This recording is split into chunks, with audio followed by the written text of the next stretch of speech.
প্রাণ প্রিয় সাতক্ষীরাবাসী, আপনারা সকলে কেমন আছেন?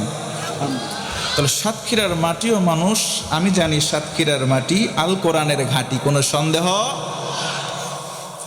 আওয়াজ দিতে হবে আল্লাহর জমিনে বসে আল্লাহর। কোনো বাতিল চর্ম চক্ষুকে দেখে বা রক্ত চক্ষুকে দেখে আমরা অন্তত মুসলিমরা ডর করি না, পরোয়া করি না। কথা বলেন ঠিক কিনা? কারণ এই জমিনটা আল্লাহ পাক আমাদেরকে দান করেছেন। জমিনের মালিককে হয়নি? একটু উঁচু গলায় বলেন না কে? এই জমিন আমাদের জমিন, অর্থাৎ দাড়িওয়ালা টুপিওয়ালাদের জমিন। এটা হিন্দু দাদাবাবুদের জমিন নয়। এই জমিন মুসলমানদের জমিন। কথা বলেন ঠিক কিনা? এই জমিন রেখে যাওয়া আল্লামা সাইদির জমিন। কথা বলেন ঠিক কিনা? এই জমিনে আর কিছু থাক না থাক, কোরআন ছিল, কোরআন আছে, কোরআন থাকবে, কোনো সন্দেহ নাই। আর কিছু থাক না থাক, ইসলাম ছিল, এ মাটিতে ইসলাম থাকবে। কথা বলেন ঠিক কিনা? আমাদের কণ্ঠের আওয়াজ কমে গিয়েছে বিধায় বেজাতি যারা গোটা বিশ্বে ছড়ি নিয়ে মুসলমানদের মাথার উপরে ঘোরাচ্ছে। আজকে তাকান, পার্শ্ববর্তী দেশ সহ পার্শ্বের আরেকটা দেশ, তাদের ভিতরে সম্পর্ক মোটেও ভালো নাই। ঠিক চরম একটি মুহূর্তে বসেছি, একটা কিতাব থেকে কথা শুনতে চাই। এরই নিমিত্তে বলুন তো ভাই, আমার হাতে যে কিতাবটা আছে নাম কি? আরো জোরে বলেন। আর রহমান আল্লামাল কোরআন। আল্লাহ পাক বলেন, আমি আল্লাহর অসংখ্য নাম, তার মধ্যে অন্যতম নাম হচ্ছে রহমান। এই রহমান নামের ওসিলায় আল্লাহ কোরআনের শিক্ষা দিয়েছেন। জোরে বলুন সুবহানাল্লাহ। যালিকাল কিতাব লা রাইবা ফীহি হুদাল লিল মুত্তাকিন। This is the book, there is no doubt indeed. It's a divine book from Almighty Allah to His Messenger Muhammad sallallahu alaihi wasallam for the every single mankind of the world. Hada bayanul linnas. Allah bolen গোলাম, এই কোরআনে কারীমটা দিলাম নবী মুহাম্মদ সাল্লাল্লাহু আলাইহি ওয়াসাল্লামের প্রতি, গোটা বিশ্ব মানবতার জন্য এটা উন্মুক্ত। কে হিন্দু, কে মুসলিম, কে খ্রিস্টান, কে অন্য ধর্ম অবলম্বন করো, ডাজন্ট ম্যাটার টু অলমাইটি আল্লাহ। আল্লাহ বলেন, আমি আল্লাহ সেটা দেখি না। তুমি মানুষ কিনা, আমি আল্লাহ সেটা দেখবো। কোরআনের কাছে আসো, কোরআন তোমাকে গাইডলাইন দিয়ে দেবে। জোর গলায় একবার পড়েন সুবহানাল্লাহ। মাশাআল্লাহ। আমরা সে কোরআন থেকে তেলাওয়াত করেছি সূরা মুলক। একটু আওয়াজ করে বলেন তো সূরার নাম কি? সূরা মুলক। মুলক শব্দের অর্থ হচ্ছে দেশ, রাজ্য, রাজনীতি। বলতে পারেন হুজুর এতক্ষণ ভালো লাগছিল, কিন্তু এখন যে সূরার নামকরণ বা সূরার অর্থ বললেন, কেমন কেমন গন্ধ লাগে। মনে করবেন আপনার ভেতরে নেফাকির গন্ধ আমিও পাচ্ছি। আওয়াজ দেন, কথা ঠিক কিনা? আল্লাহ তাআলা বলেন, তাবারাকাল্লাযী বিয়াদিহিল মুলক ওয়া হুয়া আলা কুল্লি শাইইন কাদির। বরকতময় সেই সত্তা যার হাতে রয়েছে সমস্ত ক্ষমতা। ক্ষমতা রয়েছে কার হাতে?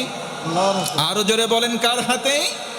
আর তার মানে সূরা মুলকের প্রথম আয়াত প্রমাণ করে সকল ক্ষমতার উৎস জনগণ নয়, সকল ক্ষমতার উৎস হচ্ছেন আমার বন্ধুগণ। গভীর মনোযোগ বাড়ায় দেন। আল্লাহ রাব্বুল আলামিন সুন্দর করে বলেন, ও পৃথিবীর মানুষ, তোমরা মনোযোগ বাড়ায় দাও। একমাত্র ক্ষমতার মালিক দুনিয়ার কেউ নয়, আমি আল্লাহ। জোরে কোন সুবহানাল্লাহ। আমরা যদি প্রশ্ন করি, ও আল্লাহ, আমরা মানলাম তুমি সমস্ত ক্ষমতার মালিক, কিন্তু আমাদেরকে কেন তুমি তৈয়ার করলা, কেন তুমি সৃষ্টি করলা? আল্লাহ রাব্বুল আলামিন বলেন, লিয়াবলুয়াকুম আইয়ুকুম আহসানু আমালা। ও বান্দা, তোমাদের ভেতরে সব চাইতে ভালো আমল কারা করে, আমি আল্লাহ তাআলা দেখতে চাই। জোর গলায় বলেন সুবহানাল্লাহ। আল্লাহ আমাদের রব, আল্লাহ আমার সব। ও মুসলমান ভাইরা, বলেন তো এতে কোনো সন্দেহ আছে নাকি? একটু জোর গলায় বলেন, সন্দেহ থাকতে পারে? আল্লাহ রাব্বুল আলামিন বলেন, কেউ যদি বলে আল্লাহ তুমি আমার রব, আল্লাহ তুমি আমার সব, এই কথা বলার পরে যদি টিকে থাকতে পারে, আমার আল্লাহ বলেন, গোলাম, যদি তুমি এই কথা বলে টিকে থাকো, সঙ্গে সঙ্গে 2টা পুরস্কার দান করব। সুবহানাল্লাহ। আল্লাহ রাব্বুল আলামিন বলেন, ইন্নাল্লাযীনা ক্বালু রাব্বুনাল্লাহু সুম্মা ইসতাকামু তাতানাজ্জাল আলাইহিমুল মালাইকা ألا تخافوا ولا تحزنوا وأبشروا بالجنة التي كنتم توعدون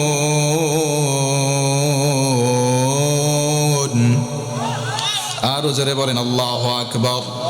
আল্লাহ রাব্বুল আলামিন বলেন, নিশ্চয় যারা বলবে আল্লাহ তুমি আমার রব, আল্লাহ তুমি আমার সব, সুম্মাস্তাকামু, এরপরে দৃঢ় থাকবে, অটল কিংবা অবিচল থাকতে পারবে, আল্লাহ বলেন দুইটা পুরস্কার সঙ্গে সঙ্গে ঘোষণা করলাম, সুবহানাল্লাহ।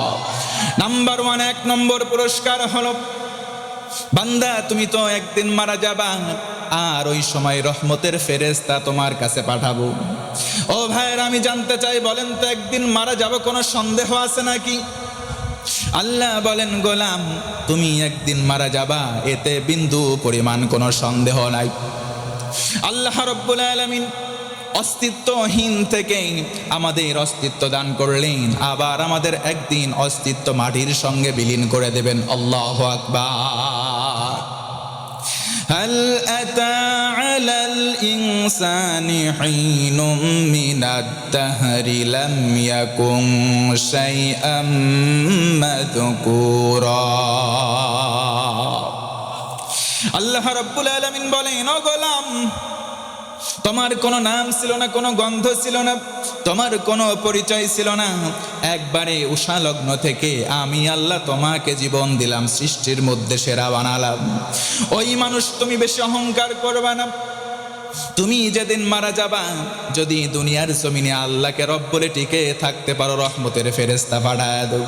ফেরেশতা এসে বলবে, ও আল্লাহর বান্দা তোমার কোনো চিন্তা নাই, তোমার কোনো ভয় নাই, লা তাখাফু ওয়া লা তাহজানু ওয়া আবশিরু বিল জান্নাহ। জোর গলায় সুবহানাল্লাহ। বান্দা তোমার কোনো চিন্তা নাই, বান্দা তোমার কোনো ভয় নাই, ওই জান্নাতের শুভ সংবাদ লাও।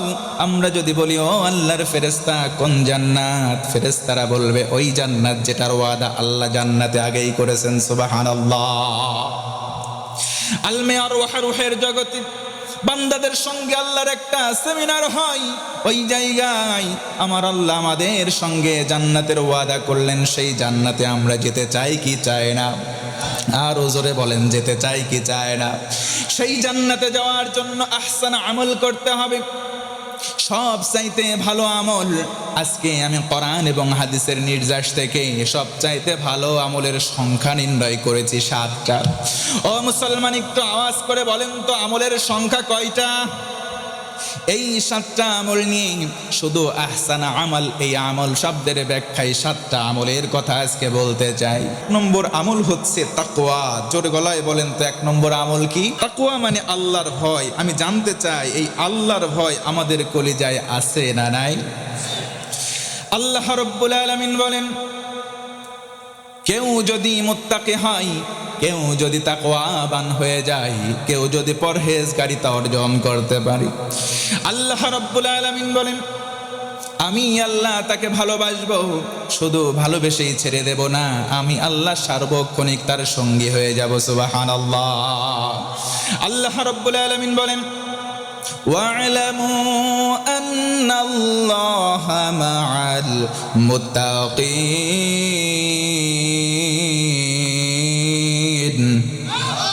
আমার আল্লাহ ডেকে ডেকে বলেন, ও গোলাম তুমি যদি মুত্তাকি হও, তুমি যদি তাকওয়াবান হতে পারো, আমি আল্লাহ তোমার সঙ্গী হয়ে যাব। জোর গলায় বলুন সুবহানাল্লাহ।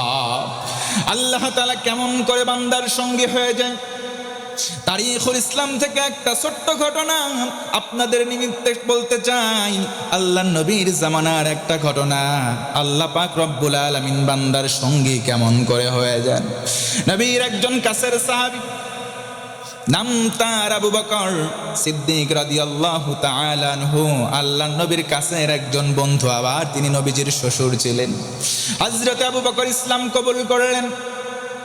ইসলাম কবুল করার পর সমুদয় সম্পদ একত্রিত করলেন, নবীজির কদমে ইসলামের জন্য দান করে দিলেন। সুবহানাল্লাহ। ও মুসলমান ভাইয়ের, আমি জানতে চাই ইসলামের জন্য দান করলে সেই ব্যক্তি নিঃস্ব কিংবা ফকির হয়ে যায় নাকি? জোরে বলেন যায় নাকি? ইসলামের জন্য দান করলে তার সম্পদ কমে না, বরং নবী আমার বলেন যেই ব্যক্তি ইসলামের জন্য নিবেদিত হয়, নিজের সকল সম্পদ দান করে দেয়, আল্লাহ তার সম্পদ বাড়িয়ে দেয়। হযরত আবু বকর সব দান করলেন। নিঃস্ব হয়ে যাওয়ার পর দিন এনে দিন খাওয়া আরম্ভ করলেন। তিনি দিন এনে দিন খাই, সকালবেলা বাড়ি থেকে বের হন, আবার সন্ধ্যার সময় তিনি ফিরে আসেন। যা কামাই করেন সুন্দর করে সংসারের সদস্যদেরকে নিয়ে দিন পাত করা শুরু করলেন। হঠাৎ একদিন তিনি সকালবেলা বের হলেন।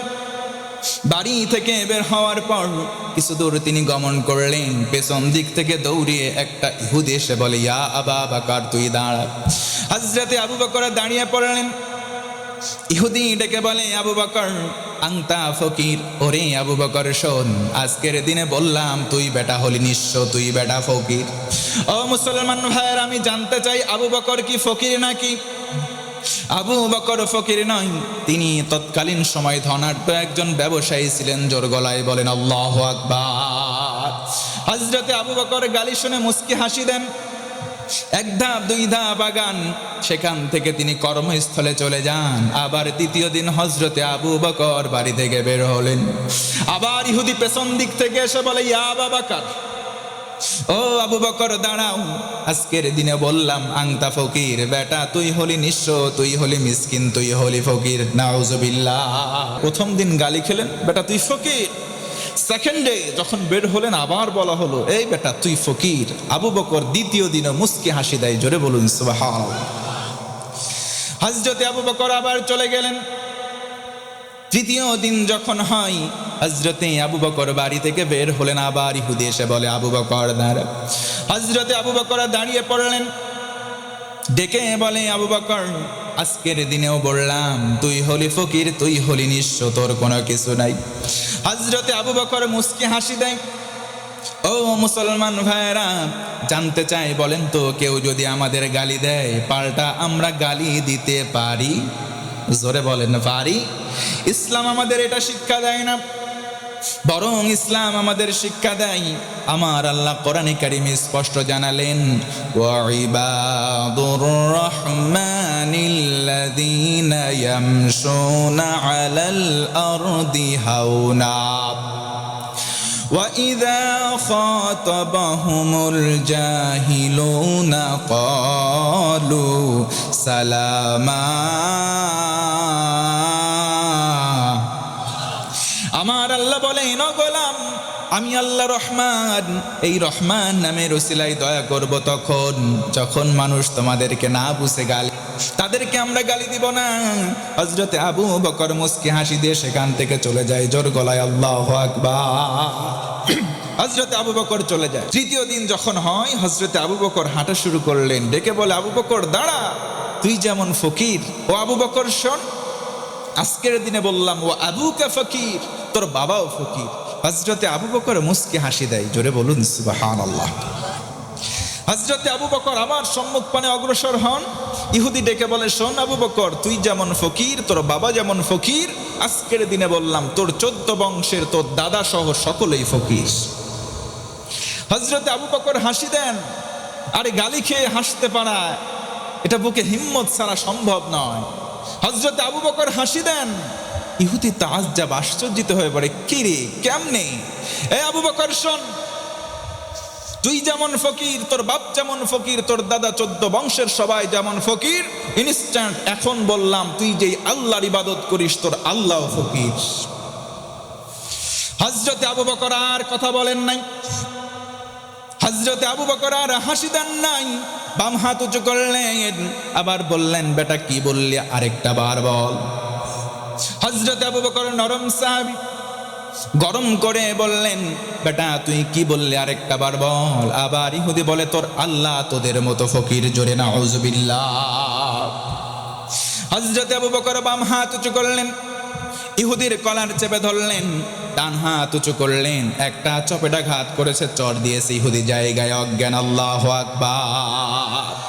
মুসলমান সহজে কাউকে ধরে না, মুসলমান কাউকে আঘাত করে না, কিন্তু একবার ধরলে আব্বা বলে ডাকার টাইম পর্যন্ত মুসলমান দেয় না। হযরত আবু বকর ধরেছে, এক চড়ে অজ্ঞান। আবু বকর রাদিয়াল্লাহু আনহু চলে গেলেন। লম্বা সময় পর ইহুদির জ্ঞান ফিরে এসেছে। কি ব্যাপার, আমি এখানে কেন পড়া?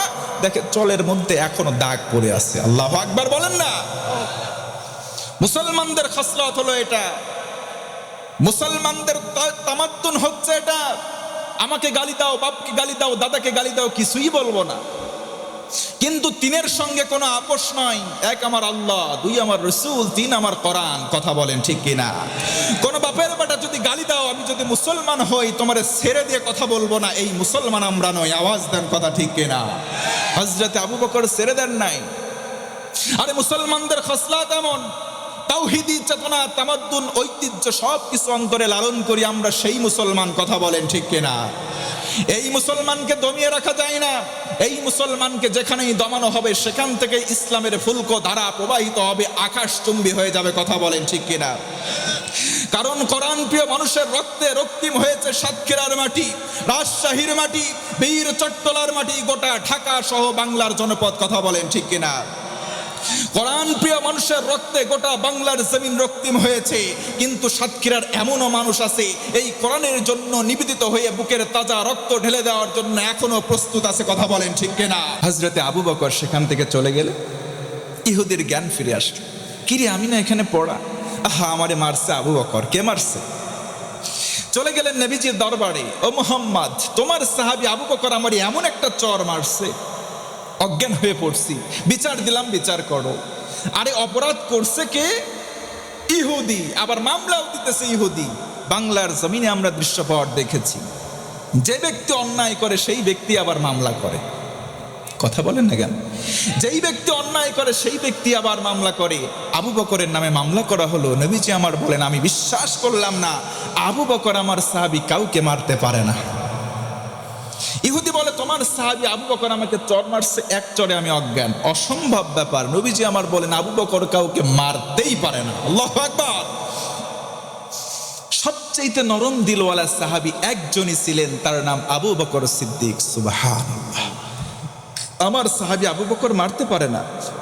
তবে ইহুদি, তোমার বোধহয় কোথাও ভুল হচ্ছে। আমার সাহাবী আবু বকর নয়, আমার কোন সাহাবী যদি তোমাকে মেরেই থাকে তার নাম হবে হযরতে ওমর। মুসলমান ভাইয়েরা বলেন তো, হযরতে ওমর নরম নাকি গরম? কেমন গরম?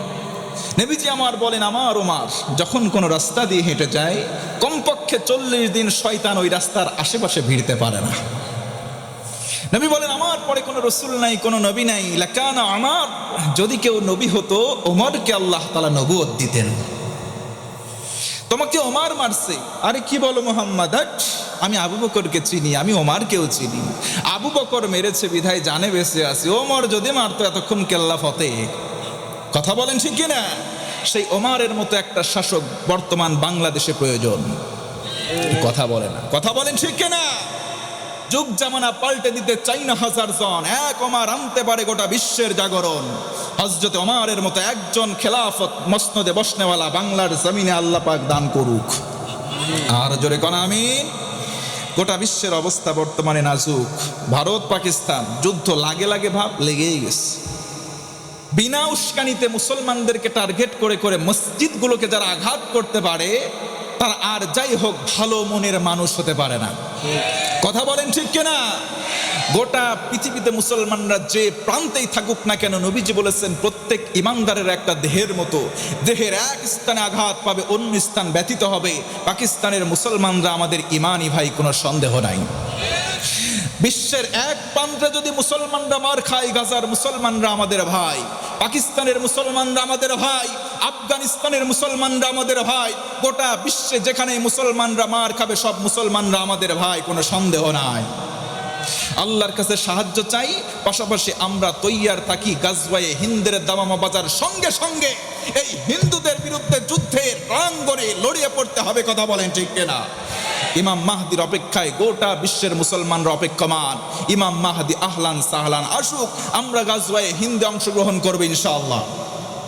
কারা কারা এই সুযোগ পেলে গাজওয়ায়ে হিন্দে অংশগ্রহণ করবে? মাশাআল্লাহ। আল্লাহ তাআলা যেন আমাদের এই মনস্কামনাটা কবুল করে নেয়, পড়ে না আমিন।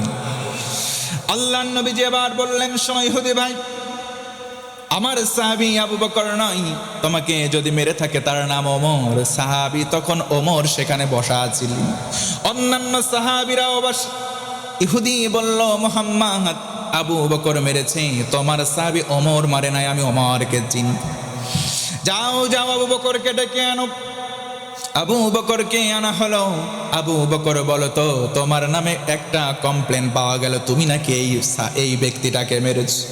হযরত আবু বকর বললেন, না ইয়া রাসূলুল্লাহ, একটা মেরেছি, আমার কারণে নয়। আমাকে তিন দিন গালি দিয়েছে, কিছু বলি নাই। আজকের দিনে আল্লাহকে গালি দিয়েছে, আমি ছেড়ে কথা বলি নাই। আমাকেও যদি কেউ গালি দেয় কিছুই বলবো না। বাপদাদা 14 বংশরে কেউ গালি দিলে কিছুই বলবো না। কিন্তু আমার আল্লাহ, আমার রাসূল আর কোরআনের দিকে বাঁকা চোখে তাকালে আমরা চোখটা স্বাভাবিক রাখবো না, কথা বলেন ঠিক কিনা? হযরত আবু বকর একটা আঘাত করেছেন। নরম মানুষ গরম হয় না, একবার যদি গরম হয় আব্বা বলে ডাকবা, এই ডাকার সময় কিন্তু পাবা না। হযরত আবু বকর বললেন, না আমি রাসূলুল্লাহ একটা আঘাত করেছি, কিন্তু আমার স্বার্থে মারি নাই, আল্লাহর স্বার্থে মারলাম। ও মুসলমান, হিম্মত নিয়ে জোর গলায় একবার বলেন তো আল্লাহু আকবার।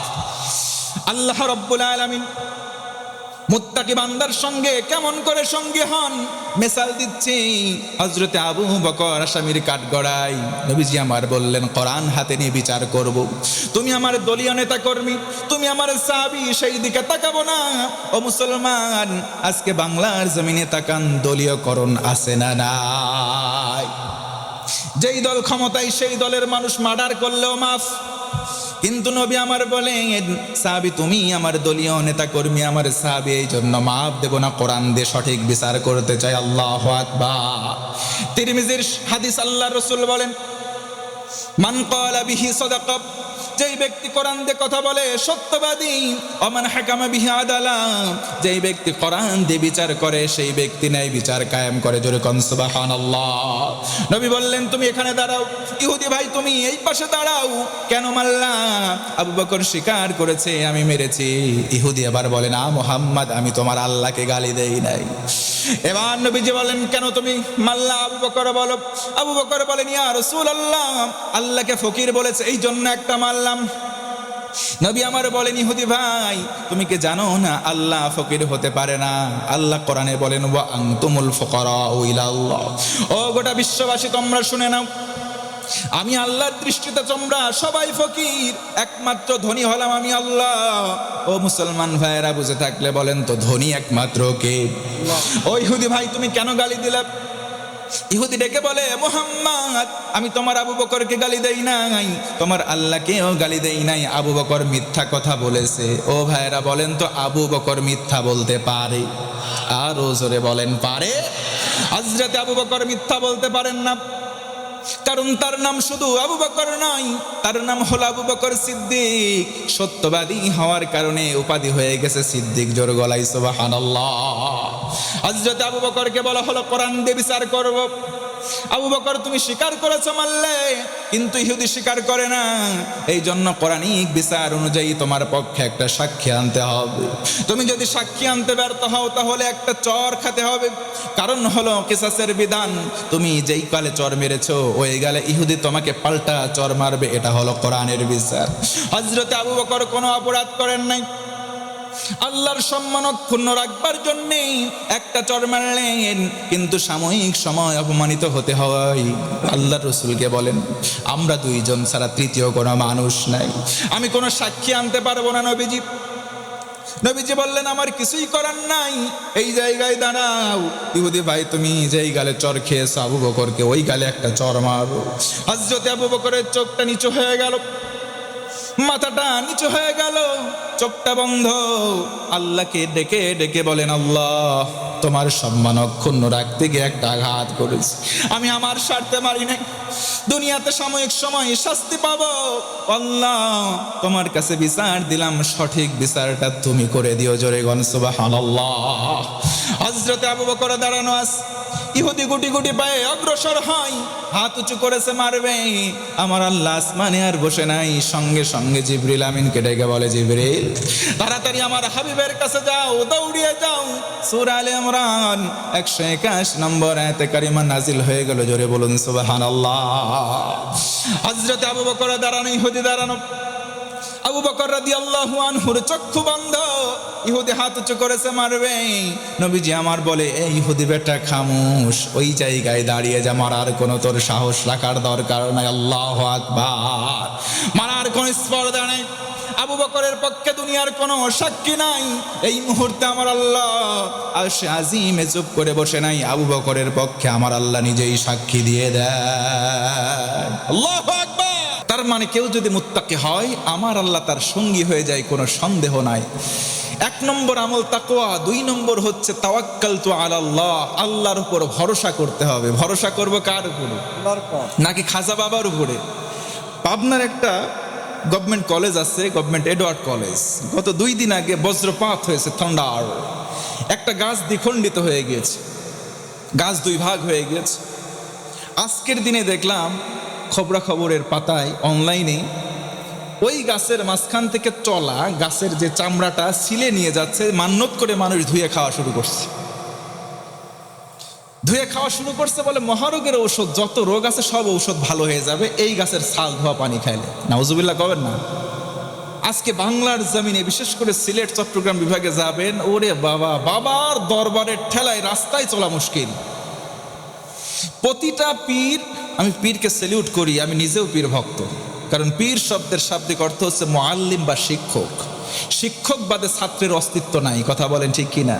কিন্তু অবশ্যই পীরের হাতে থাকতে হবে কোরআন আর সুন্নাহর লাঠি। কথা বলেন না কেন?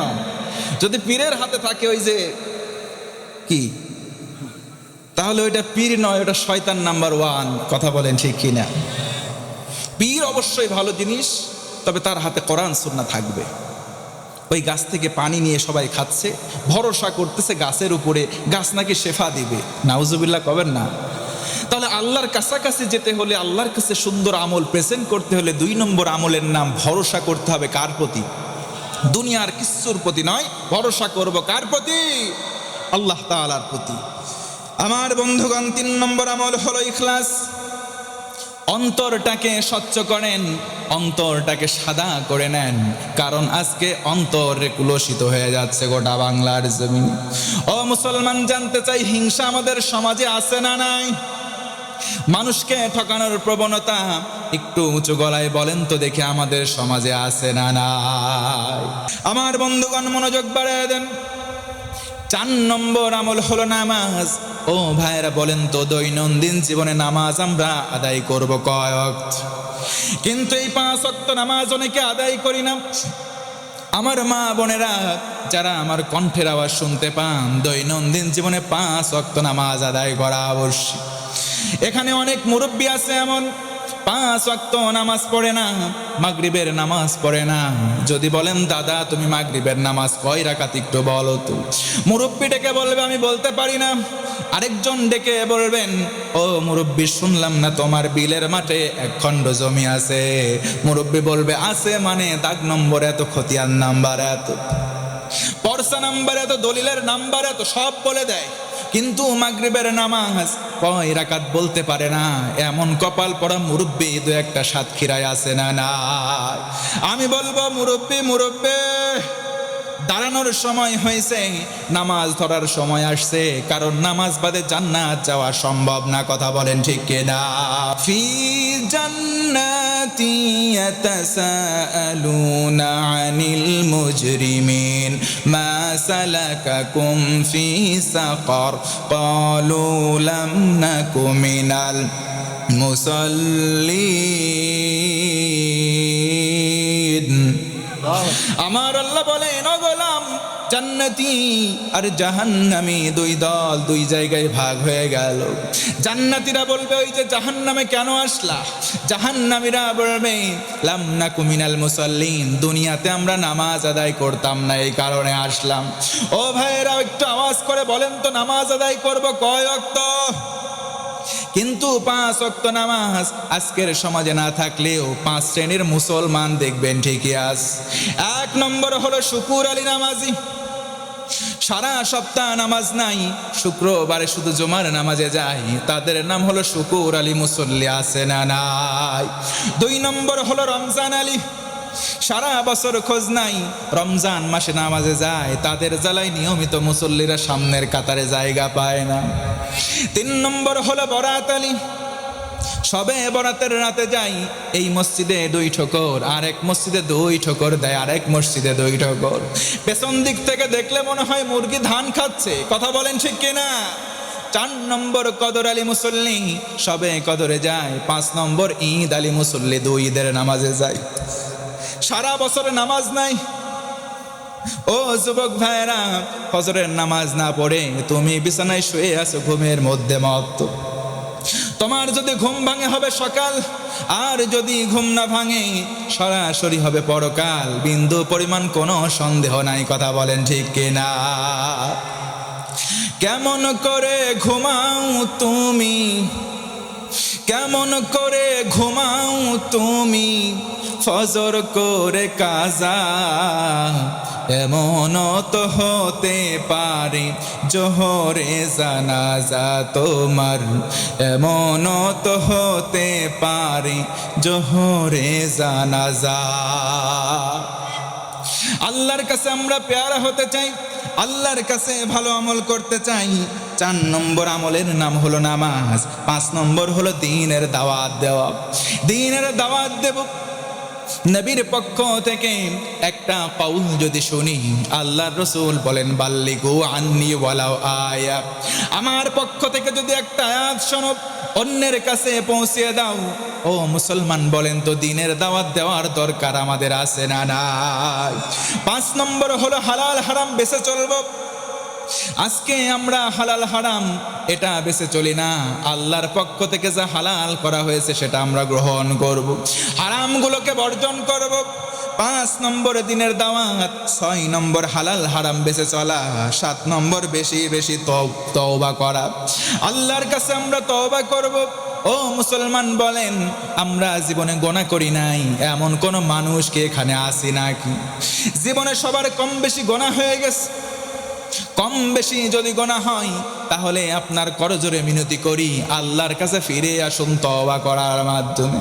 আল্লাহ রাব্বুল আলামিন বলেন, মান তাবা ওয়া আমানা ওয়া আমিলা আমালান সালিহান ফাউলাইকা ইউবাদদিলুল্লাহু সাইয়্যাতিহিম হাসানাত। আমার আল্লাহ বলেন, ও গোলাম কি গোনা করেছো? সমস্ত গোনা আমি আল্লাহ বদল করে নেকি বানাবো, শর্ত হলো তওবা করবা। তওবা করব কার কাছে? ও মুসলমান, এই মুহূর্তে তওবা করে যদি আমরা ফিরে আসি, আমাদের পেছনের জীবনের সব গুনাহগুলো মাফ করে দিবেন কে?